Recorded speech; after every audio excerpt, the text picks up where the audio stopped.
Alright guys, so I installed a Spectre cold air intake on my 2006 GMC Sierra. So far I like it quite a bit. They were like $150 at O'Reilly's, like $152. My girlfriend was nice enough to get it to me for Valentine's Day, so lucky me. She knows me all too well and I'm happy for that.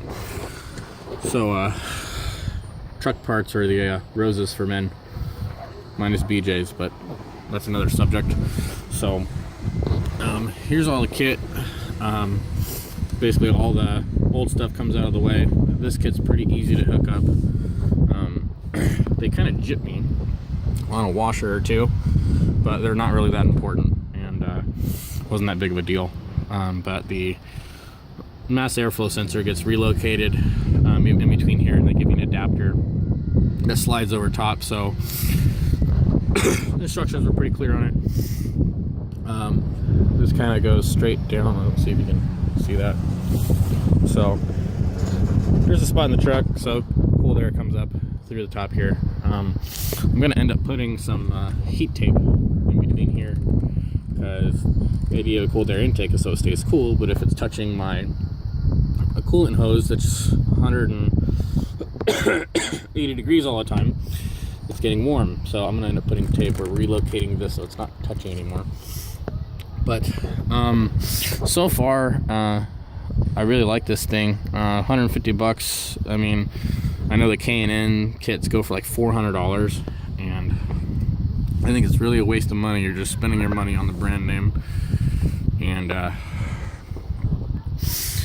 but this thing, it seems to be pretty cool. I mean, it's right away, the first thing I notice is the truck is definitely more responsive. I mean, it has more get up off the line and right off the like right from a stop sign. I mean, this truck's got 35s on it, so it's pretty I mean, it's not a Corvette off the line, but as soon as I put that cold air intake on there, it felt a lot closer to stock than it did originally. So I mean, it also seems like for any of you who have one of these lifted trucks, I don't know if it's just my truck or everybody's truck has the same issue or symptom of it, but after you put the big tires on it, it's like my truck seemed like it wanted to short shift into the next gear. So in order for it to really rev through that gear, you had to put your foot all the way to the floor to really kind of get the gear to rev out. So I don't know if it's just because the pressures change in the transmission due to the tires or what, but I've never driven another Chevy that felt like that, except for, I mean, I have driven a couple other lifted Chevys, but I never really paid that much attention, and it's been a long time.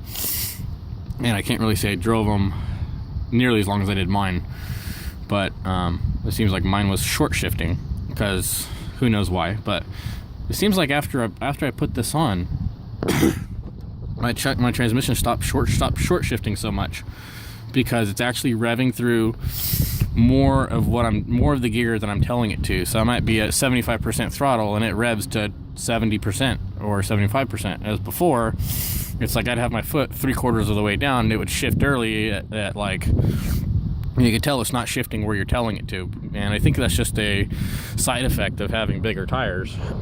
But I wish I could listen to your guys' comments, because I think that's just what it is. Because as soon as I put this on, it started shifting and running through the gears longer, and my 1-2 shift is also a little smoother too. So it's like, seems like it kind of cures more than one thing, possibly.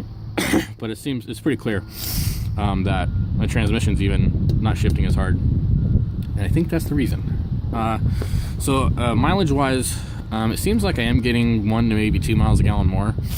I'm just kind of going off my computer, and I haven't done a long-term test, but it definitely seems like there's, just looking at it since I put it on there for the last 4 days, it definitely seems like it's getting 1 to 2 miles a gallon better. I mean, I've been driving this thing quite a bit, and I'm still only at a half a tank, and I've already driven 150 miles, something like that, and I'm still not even at half a tank yet, so it's pretty good. You can see I also painted this. I painted this recently. I used the high temperature paint like you would use for brake calipers, and it doesn't like to dry as well, but it came out pretty nice. So that way I figured it's not going to crack and not just going to disintegrate with the heat that comes underneath the engine bay. So anyways, I would suggest buying this cold air intake system over other ones, simply because it's $150 over $400. In reality, the filters on these things are probably so close, you can probably, even if you want a K&N air filter, you could probably just take this off and buy a K&N air filter and mate it to this, if you find an adapter or something for it. But between the filters or anything, like, I don't see any problems with this filter. I mean, I don't see the holes or anything. It doesn't seem like the openings are too big. Looks like any other oil or air filter.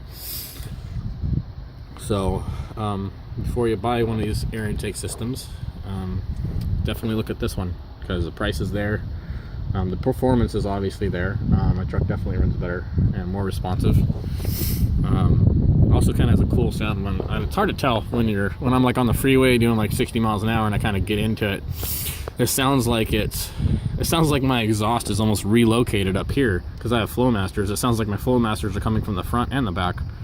So it just kind of has like a deep roar up here, like because I got dual exhaust, almost like there's a third pipe up here, so it's roaring. But anyways, Spectre cold air intake, check it out. Any questions, comments, please leave them, if you can anymore. I think you might be able to, we'll see. So anyways, have a good one.